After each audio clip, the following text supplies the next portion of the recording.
What's up, Pod Pals? Is your print-on-demand business as organized as it could be?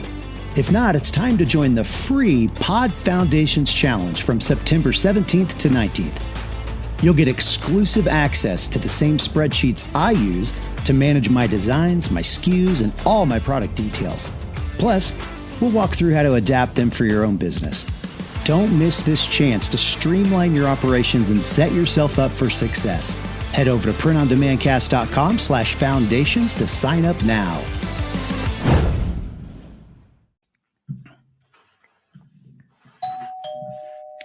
Welcome back to the Print on Demand cast. This week's episode, we're talking about 10 things to do before Q4.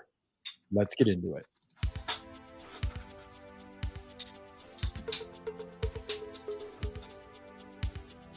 Radical! Welcome to this week's episode of the Print on Demand cast. Each week, join the gnarly Travis and Josiah as they provide insight into the print on demand industry and equip you with the totally tubular tools, advice, and strategies you need to achieve success and hopefully have a few laughs along the way. Now on to this week's Totally Tubular show. Welcome back to the Print on Demand cast, your favorite podcast about print on demand. I just know that it is. I trust that we are your number ones, your favorites. And joining me as always, Travis Ross from Make Your Mark Design. Travis, welcome to the show. It's good to be back with everybody here. Here we are on the precipice, on the doorstep of Q4. We're going to talk about 10 things to do before Q4, kind of like our annual Q4 check-in, since it is looming. Winter is coming, and that means that Q4 is as well. But before we get into that, how's your weekend? How's things going there at Make Mark Design?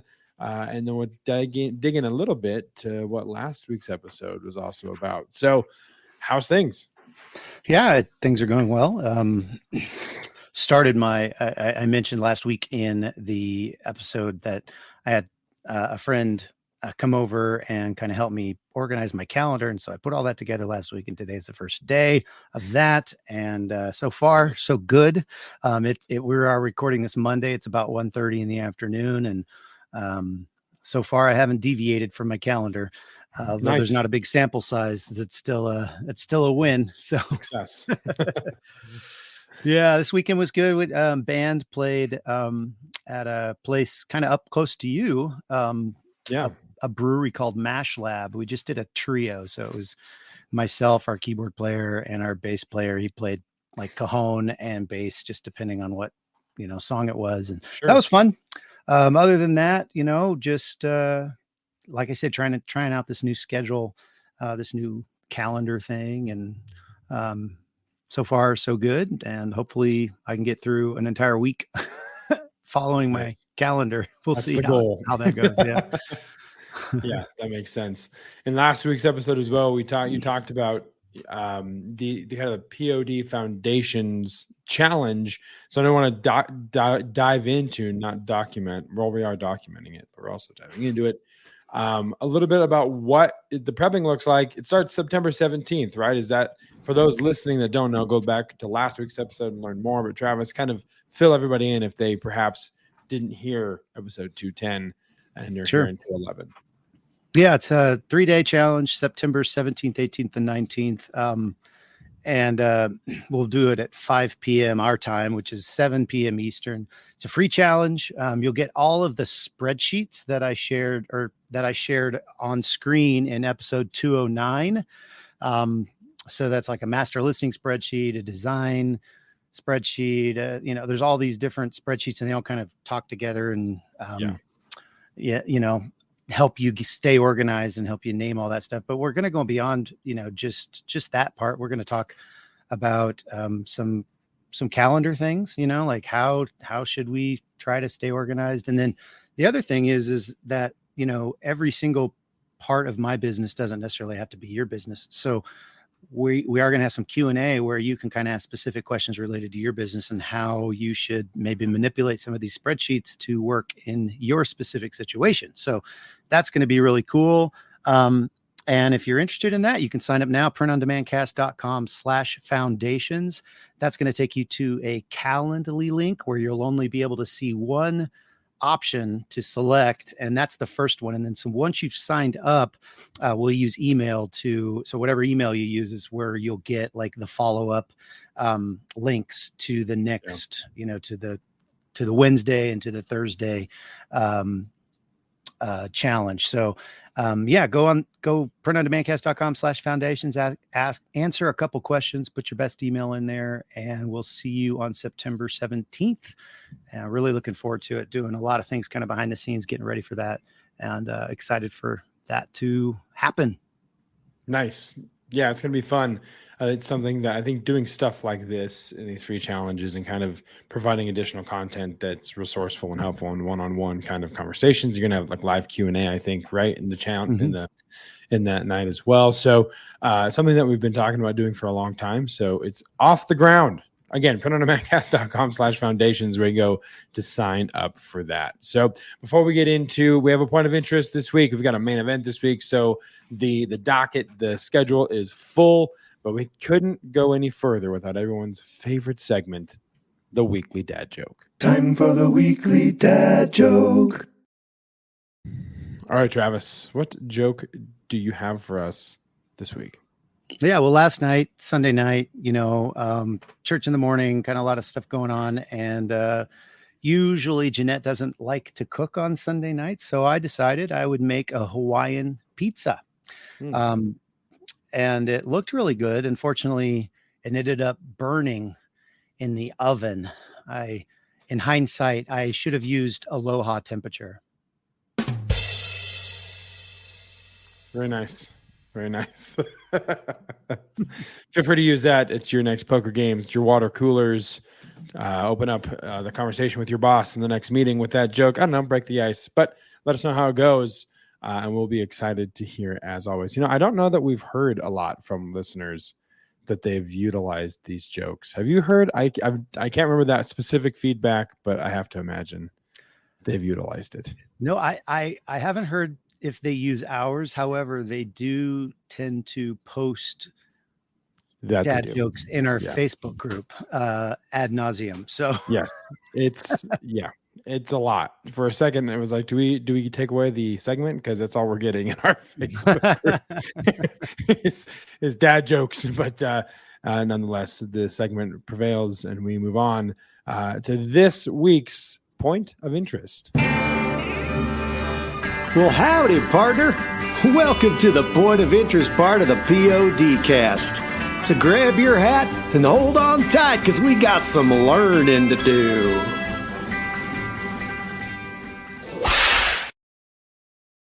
All right, Travis, this week's point of interest is a trade show, not just any trade show, not just any event. It's an expo. What's the difference between a trade show and an expo, you're asking? I don't know.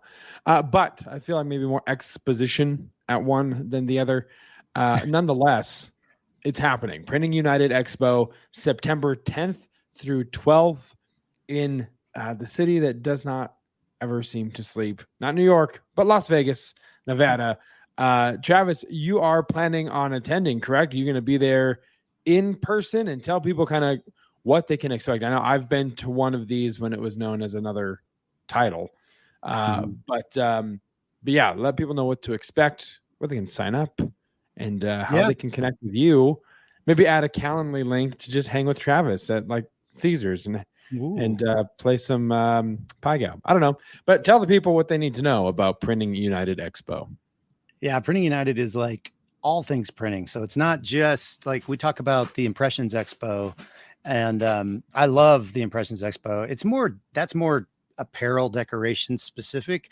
The Printing United Expo is like that and some. It's actually at the Las Vegas Convention Center. If you've ever been to the convention center, they have 3 halls and they are massive. And this is actually taking up 2 of the halls, the South and Central halls. And it's so amazing to just walk. You just keep walking and there's more and more stuff to look at. And, not everything's going to obviously specifically and directly impact or be about print on demand necessarily, but it's such a epic sight to behold when you're seeing these massive,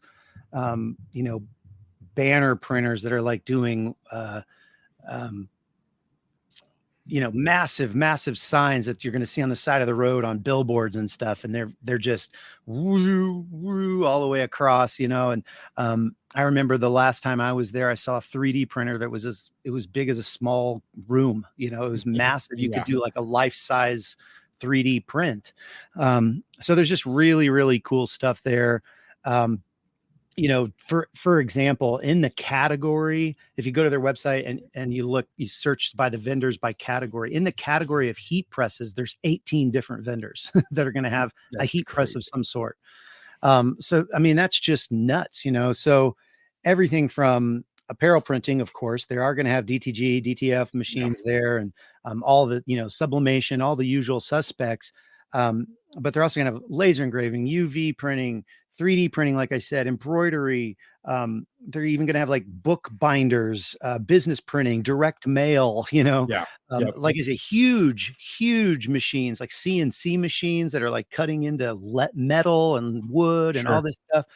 And just so many, just tons and tons and tons of different products. So if you are in the Las Vegas area, or you are going to be September 10th through 12th, you can go to printingunited.com/attend and sign up for the expo. They do have some education stuff. I think that's extra. If you want to, check that out, you can, but it's really a cool experience if you're in the area. So just wanted to throw that out there. I'm going to actually be there. I'm going to be on a panel talking about print on demand with some other people. And then I actually am going to do a podcast with Cassie from Printing United. She's, I don't think she's been on our show before. I've been on their podcast before, and I've written a bunch of articles for their Apparelist. It's like an online magazine. And so she's the one who is my contact there, and she's going to be out there. So we decided we're going to do a podcast. I don't know when it's going to actually air, but yeah, we'll be doing that. And if you are going to be there, please do shoot me an email, info@printondemandcast.com, or shoot me a DM or something, and let me know you're going to be there. Maybe we can, grab a coffee or a snack, or get some lunch or something like that. It would be really cool to connect if you're going to be at the Printing United Expo. We'll be right back. Being a woman in business comes with its own unique set of challenges, but also so many opportunities. We get ahead by leaning in to what makes us different from business as usual. I'm Samantha Hartley, host of Profitable Joyful Consulting, inviting you to a special 6-episode series exploring the experience of being a woman in business. You want to hear from women consultants who've hit $1 million, who sell 6-figure engagements, or who've broken their own revenue ceilings? Yeah, those are my clients, and they'll be sharing too. Join me for 6 must-listen episodes that tackle key challenges for women consultants.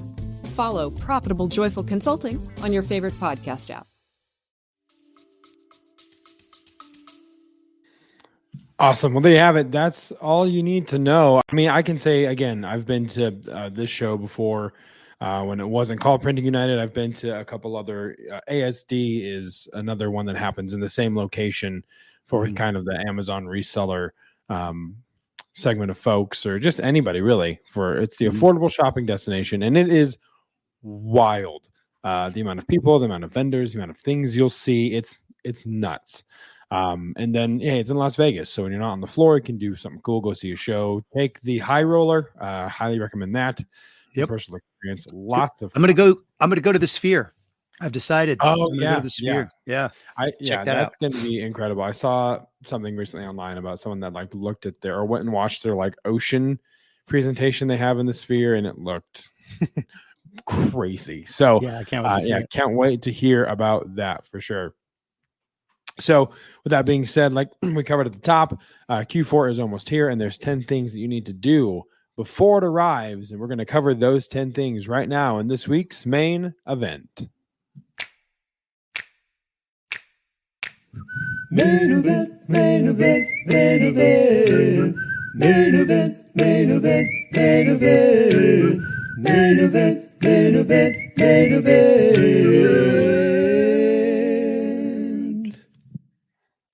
All right. So for those that don't know, Q4 is referring to the last 3 months of the year. October, November, December. It is the season of gift giving, gift buying.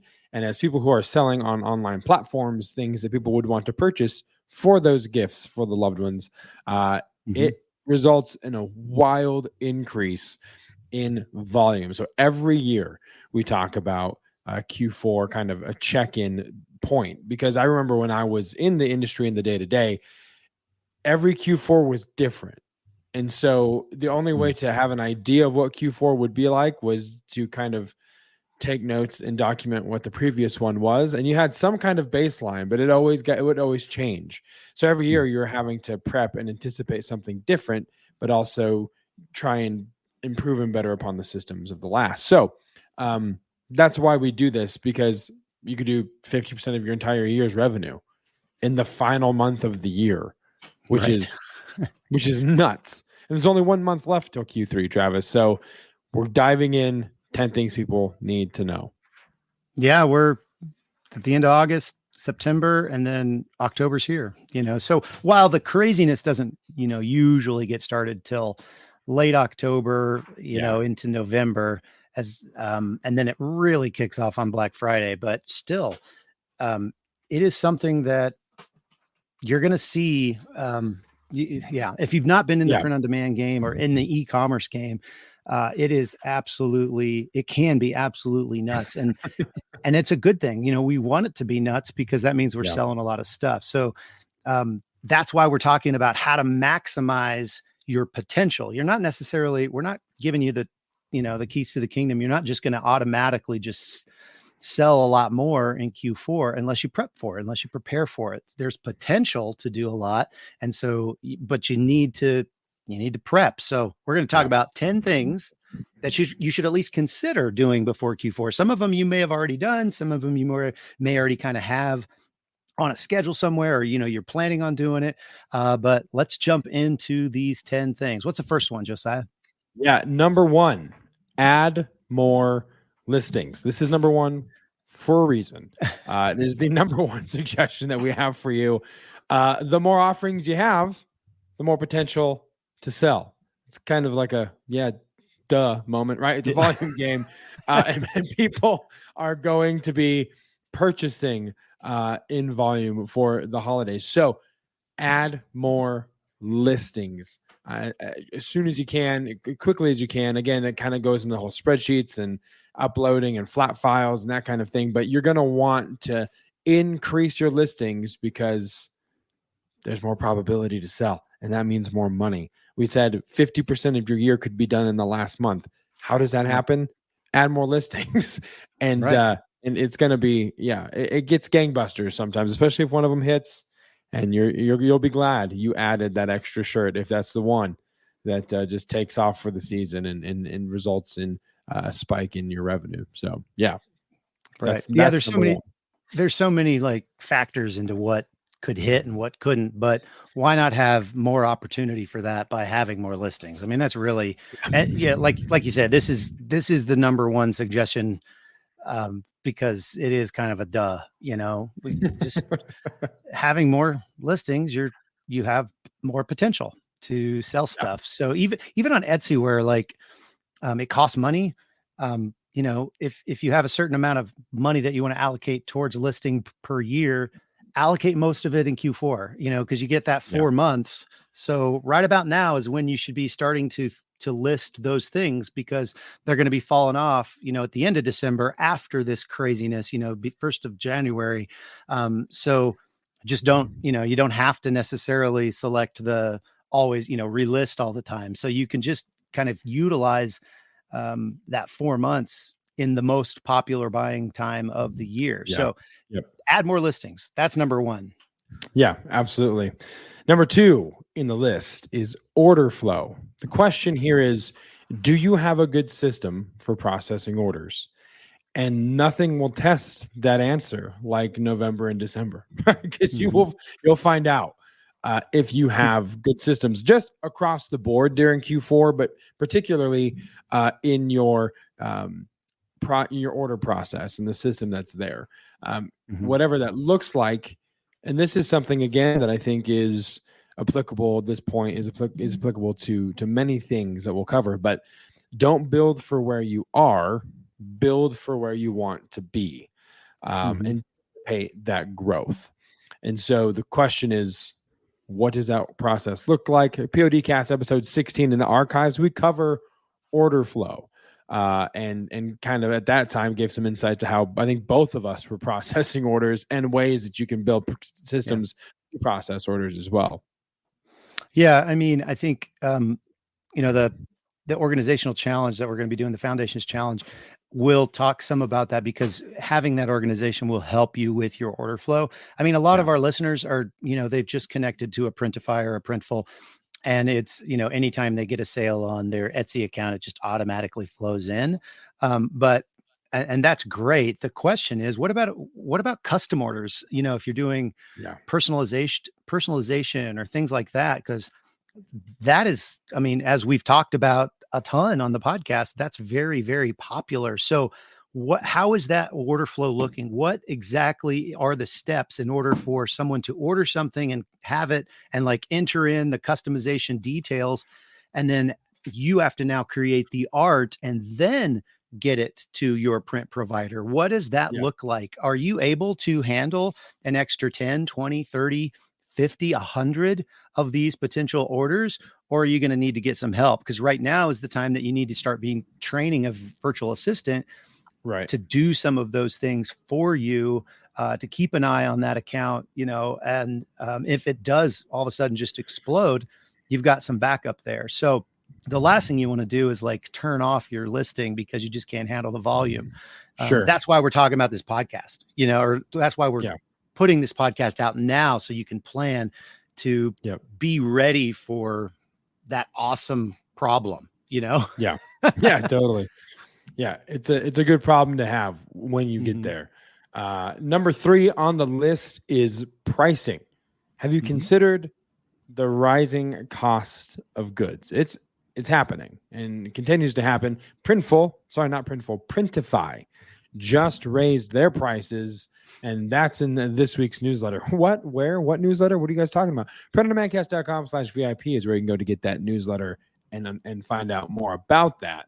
But Printify is raising their costs. Have you considered the rising costs? Last year's rising costs are different from this year's. It's going to be completely dependent, and so the rising cost of shipping can affect how you build in your pricing. The rising cost, obviously, of your, if you're not doing fulfillment yourself, your drop shipper, their costs. What are they charging you for the garments? Because if you're leaving your prices where they were 3 years ago, you're losing money because everyone's having to raise their costs. Yeah. I mean, you're not necessarily losing money, but you definitely, your margins are going to be smaller because they continually raise them. I mean, USPS just announced another price increase. It seems like that's just what they do all the time. I remember when you could ship a coffee mug for just over $4, and now it's like, just with USPS first class, if it's under £1, you can't do it for under $5.50, close to $6 now. So and that's, obviously that's over the course of several years, but you get the idea. I think as costs rise, your margins are going to shrink unless you decide to raise the prices. I do remember. So first of all, I will say people will pay more the closer it comes to Christmas. So one of the things that we don't have on here is check your print vendors' cutoff times for when they can guarantee that they'll deliver by Christmas. And even those guarantees, they say that tongue in cheek because no one can guarantee what's actually going to happen.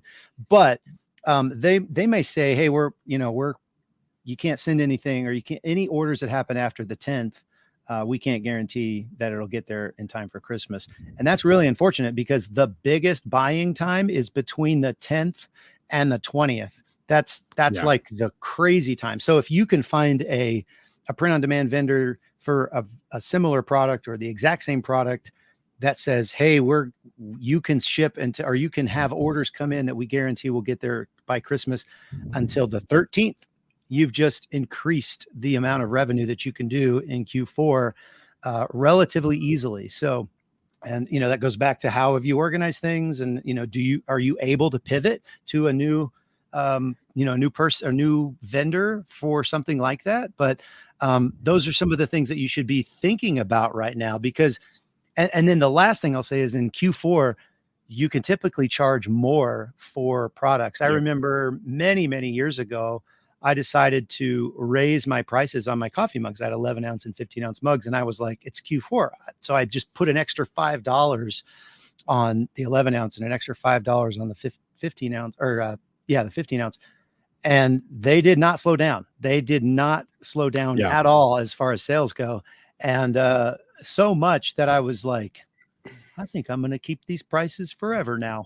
And so I didn't change them back. I mean, you can, I could have, but I change them back $4 instead of the whole $5, and just recoup a little bit during the year. But you get the idea. It's last minute. They're like, oh crap, I got to get something for Aunt Sally. And so what do? They don't care about the price. They care about the perceived emotion that Aunt Sally's going to get when she opens up that thing. And so if you have the perfect phrase or, design or whatever on that product, you're going to get the sale.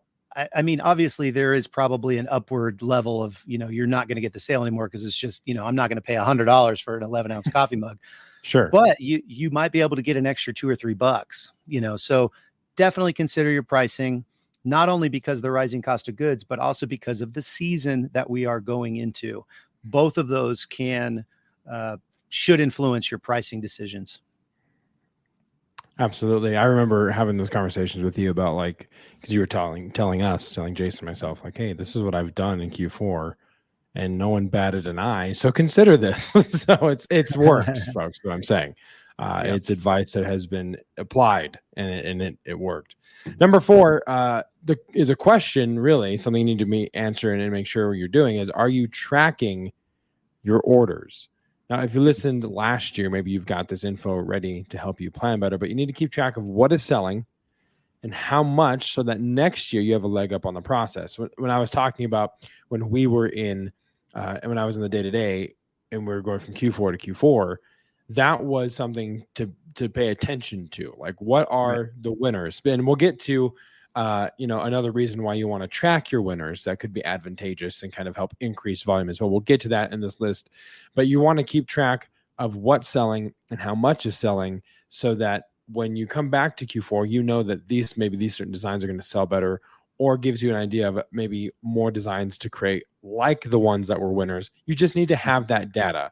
It's very, very valuable information to have, and most sales channels have the ability to run reports for a specific date range, and then they export them as CSVs or spreadsheets, which I know Travis is ecstatic about because he loves spreadsheets. But Travis, what else about tracking that data? What else is advantageous in regards to why someone should do that?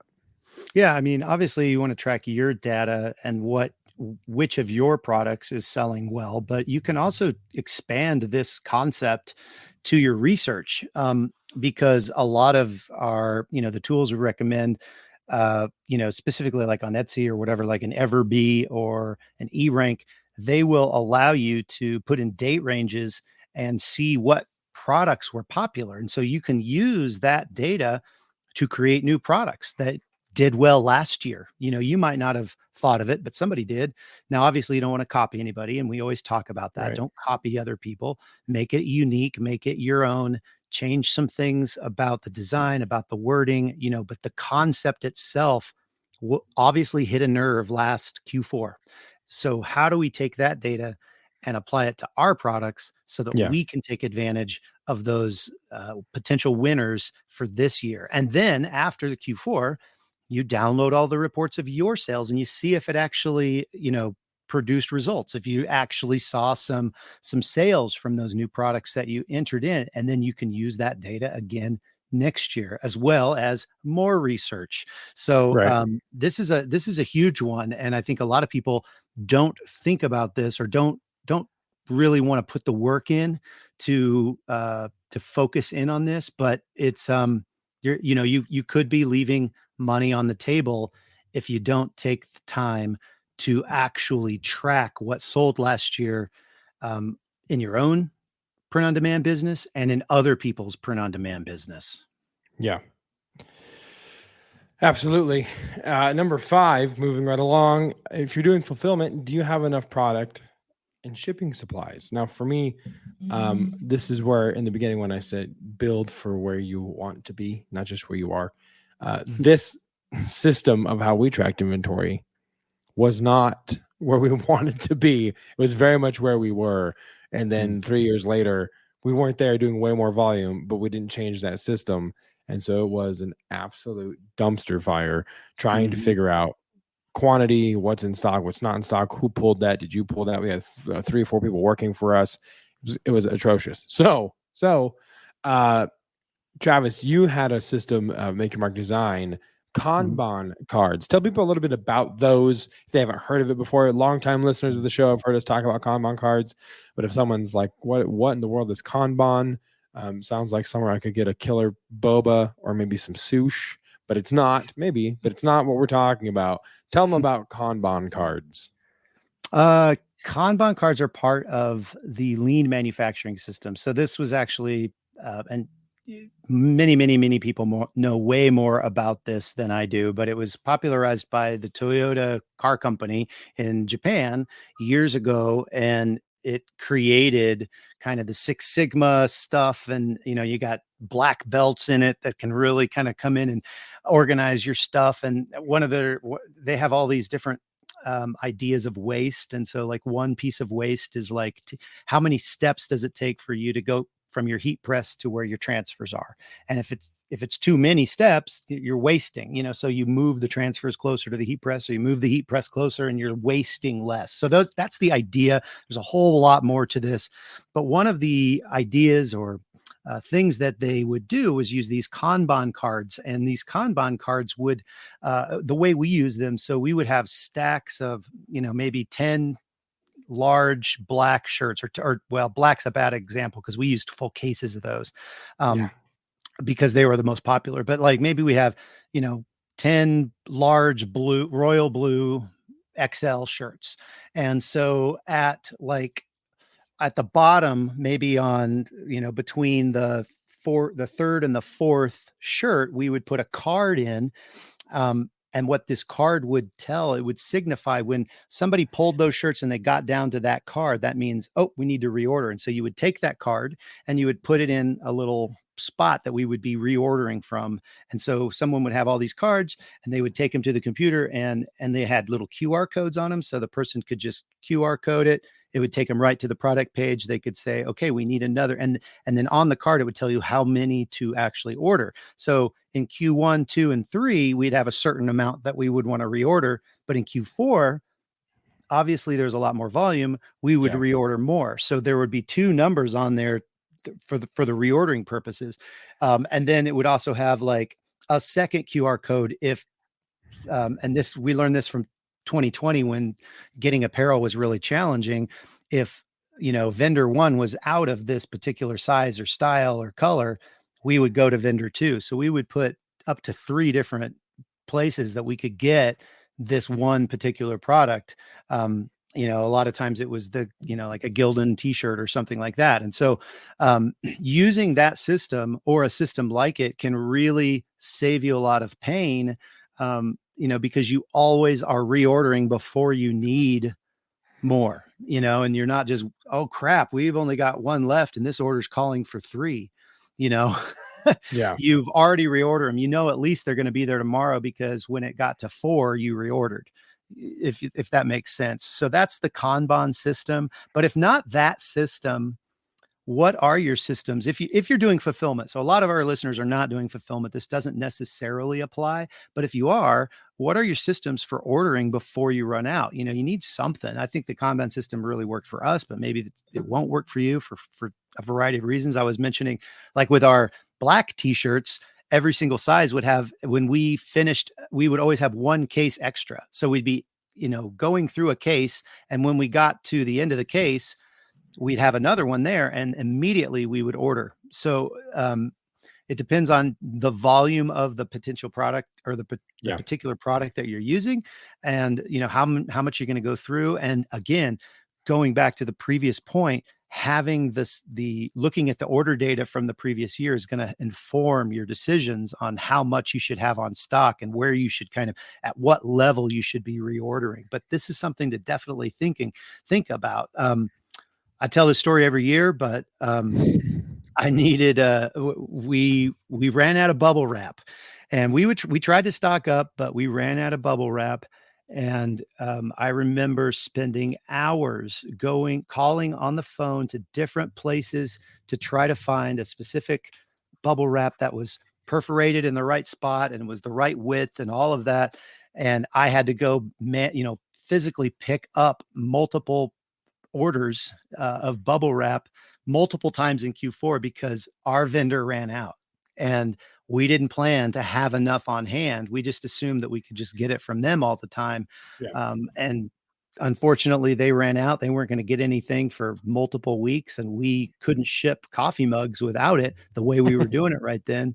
So I spent countless hours on the phone trying to find it, and then I would have to drive to it, and then I'd have to pay like twice as much than I paid from my normal vendor just for bubble wrap, So lesson learned the hard way. Yes. Don't let my pain save you from learning that lesson the hard way. Absolutely. I remember that because you called to ask us if we had any bubble wrap, and it was a no. We did not have extra bubble wrap. So number 6, maximize your assets. Again, we talk about this a lot on this show. If you're a longtime listener, but taking your best selling items and putting them on different things heading into Q4, for example, home decor, ornaments. Travis, you guys are doing that this year for Q4. Is that right? Some ornament selling. Yep. Yeah. We're going to be, we do have a lot of, obviously we've been doing this for a lot of years. So we have a lot of Christmas designs, that are on just coffee mugs, and shirts and all that stuff. So we're going to transition. We're going to put some of that stuff on ornaments. It's about dang time, as well as design specific, like new designs based on data from previous years, other sellers.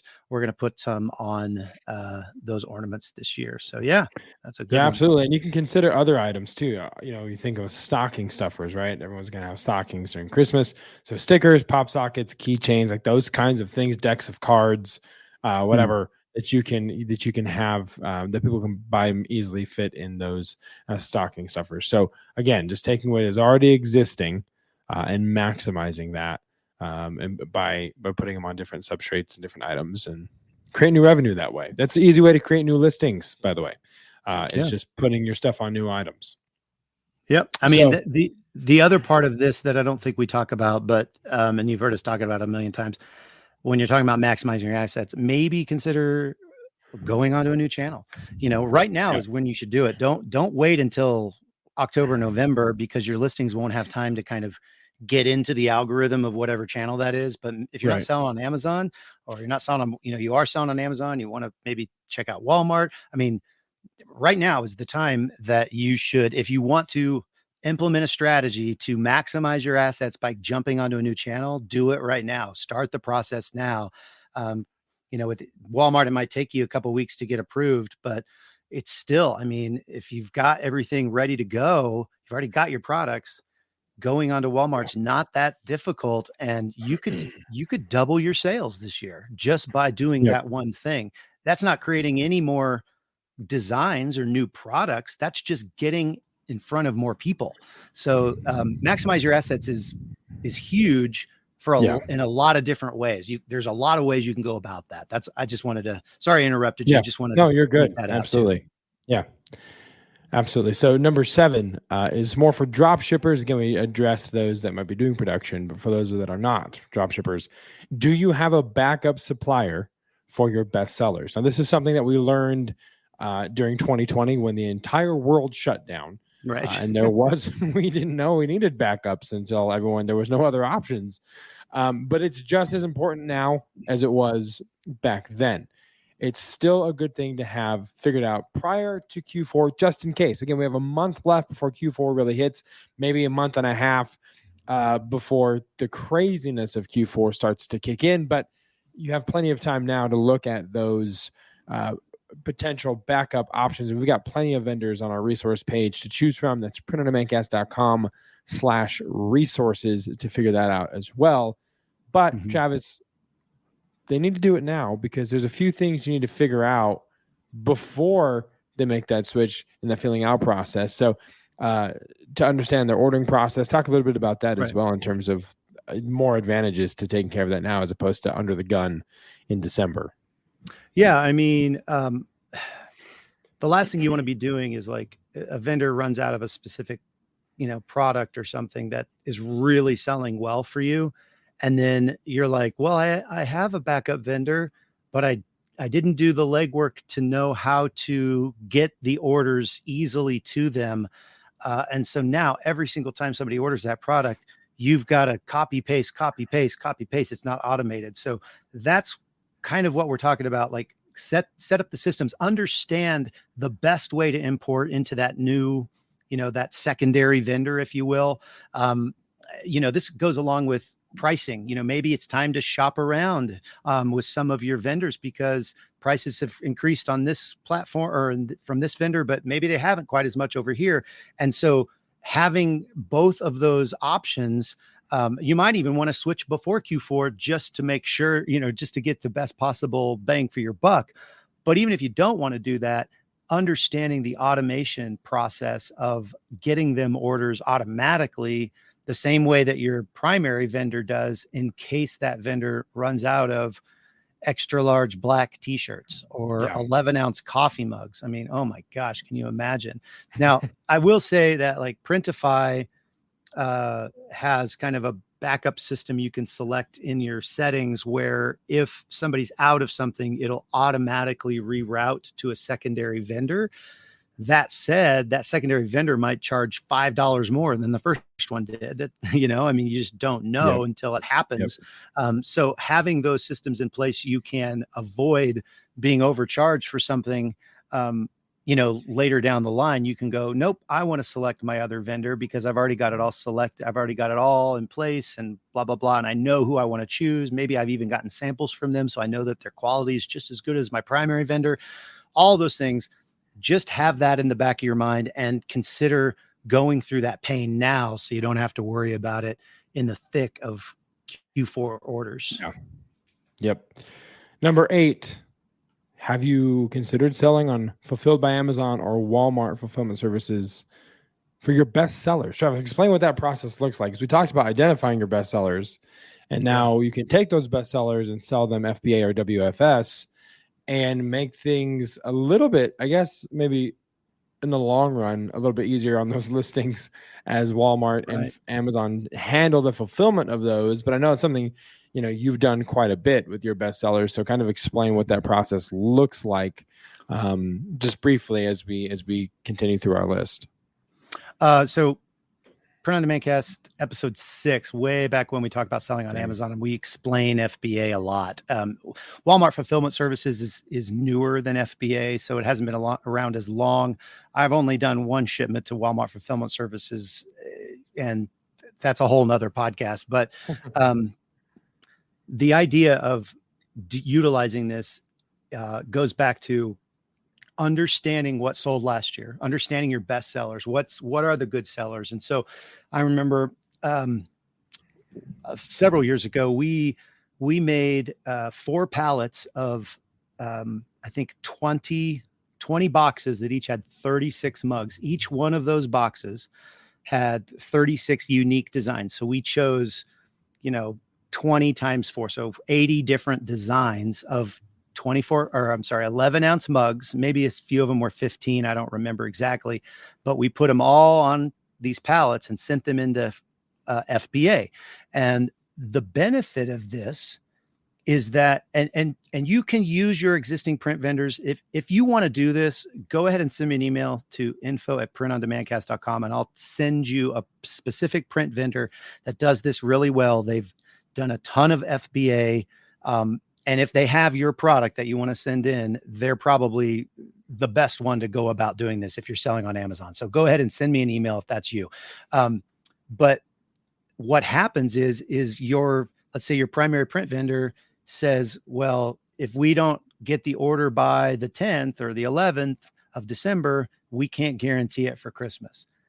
If you have products in FBA that are selling, they can order those up to when Amazon says they can't order them anymore, because they have the 2-day shipping. They're prime at that point. So they could order them until the 20th. So you have a lot longer sales period for those particular products. And the cool thing is that you can still offer both prime FBA. You can have 2 listings on Amazon for the same product. You can say this is merchant fulfilled and it's sent by, Joe's Cool Coffee Mugs. And this is made by Joe's Cool Coffee Mugs, but it's sent by Amazon.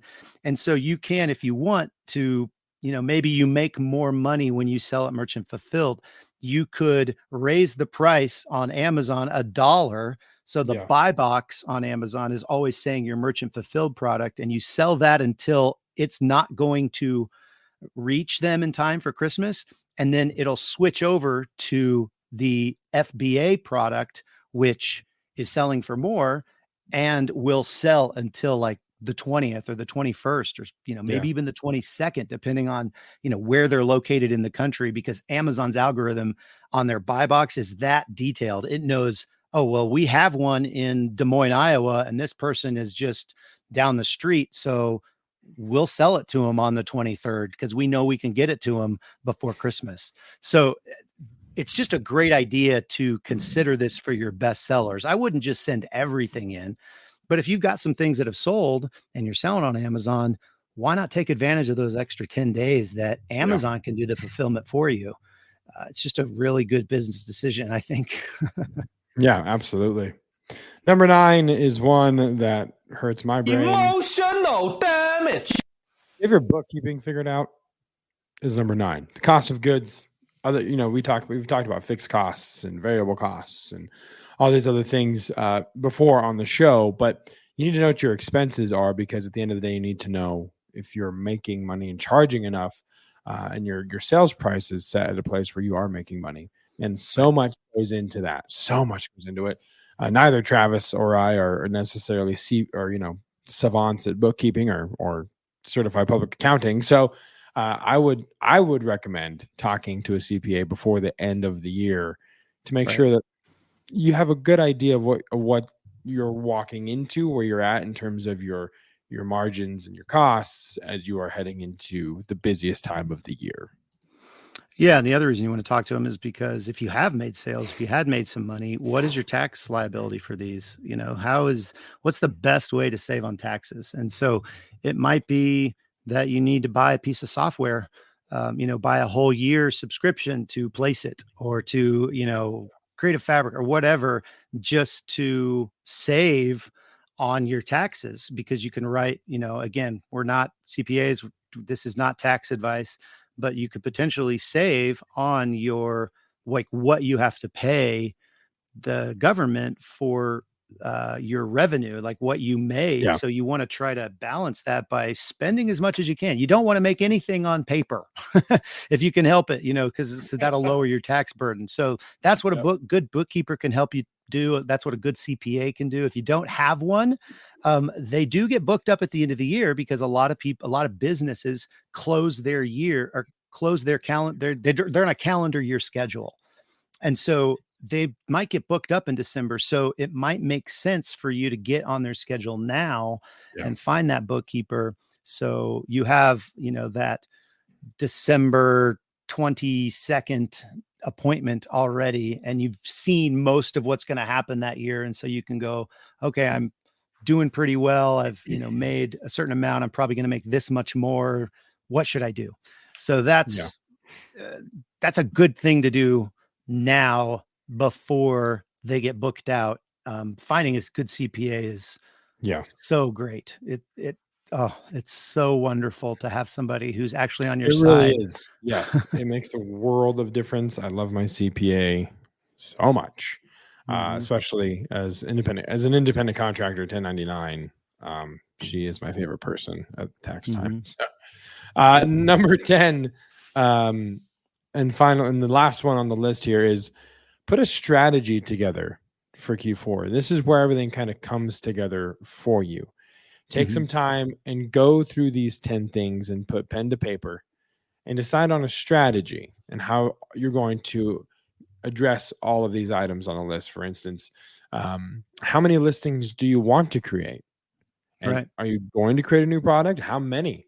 And which vendor you're going to be using? And what about your backup vendor? Well, which designs are going to use on those new products? So take time and really set a goal of what Q4 is going to be for yourself so you can implement these things instead of trying to take things as they come, because that does not always work out the best, because you're always being pulled in a million different directions. So if you are preemptive and not reactive, you'll have a lot better success in kind of answering, addressing, and implementing the changes and the things you need to kind of realign heading into Q4. Yeah, we have a episode. I was just looking at my second monitor over here. Episode 176, setting goals the right way in print on demand. And I would highly recommend you checking that out if you're going to take this seriously and you want like to figure out how many listings. Okay, well then if I want to make 100 more listings, what is that per week? And when do I want to have, what's my deadline to get them all up so they populate on these channels and kind of get into the algorithm so they're actually searchable? Well, maybe that's only a month from now. So that means 25 a week. How many does that mean a day? How many, backing into your answers. And so we talk a lot about that on episode 176. Just wanted to throw that out there. If this is so important, Q4 is the place we talked about at the top of the show. 50% of your revenue could be made literally in like 30 days for the whole year. So you should take that seriously. You should plan for that. You should actually have a strategy going into that. And so taking these 10 things, like Josiah said, putting pen to paper, really figuring this out. Maybe there's some other systems, there's some other things that you need to have organized that we didn't even talk about in this episode. And as you take the time to just slow down and focus on your business and think through this strategy, some of that stuff will come to you and it'll really ultimately benefit you as we go into Q4 and this super awesome e-commerce time of the year. Yes, it is an adventure every year. Like I said, no two are the same. Always seems like the wildness and the craziness compounds every year, but that's what makes it fun. Because again, you are going to be learning, you're going to be hopefully selling a lot. And at the end of it, come January, when the dust settles, you'll be able to look back and maybe with a little bit more joy, review that last month. In the thick of it, maybe you're freaking out, but it's going to be okay. And hopefully these 10 things give you some stuff to work on, some homework to do, to prep, and to make it easier heading into Q4 and the busiest time of Q4. Like Travis said, October is not too crazy. It starts heating up end of October, and then it really heats up on Black Friday. So all that to say, take advantage of the calm before the storm, and begin to kind of forecast how that storm might look and where it might hit so that you can be prepped better. I've seen twisters twice already. So when I think about storms, I just think about wild tornadoes. So just take advantage of the prep time, even when it is tornado season, to be ready for what the storm will bring. With all that said, Travis, anything else before we wrap this one up? No, I think we said it all. Just go through those 10 things and make a plan. Awesome. Well, thank you guys so much for listening this week. Again, the newsletter, if you want to sign up, printondemandcast.com/VIP is where you can go to do that, to get more insights, tips, tricks, and an extra dad joke for your week. And then be sure to be back here next week because we'll have more content for you. But until then, for Travis, I'm Josiah, and we'll see you right here on the Print on Demand Cast. See ya. Whoa. Hold on a minute. Before you go hitting that pause button and jumping into the next podcast, let me tell you about the free Pod Foundations Challenge happening September 17th to 19th. We're flipping the script on how you organize your print-on-demand business, giving you the same organizational spreadsheets I use to keep track of all my designs, my SKUs, and everything else I need to create a listing on any channel. Can't make it to the first session? No worries. Go ahead and sign up and catch the recordings later. Go to printondemandcast.com/foundations today and get in on this game-changing event. All right, now let's cue that outro music. Hey, babe. Thanks for listening to this week's episode of the Print on Demand Cast. We hope you enjoyed the Totally Tubular Show. If you got a question or a suggestion for the show, send Travis and Josiah an email at info@printondemandcast.com. Want to be wicked nice? Take a minute to rate and review the show on iTunes or wherever you get your podcast. And don't forget to subscribe now so you don't miss next week's episode. See you next time, for sure.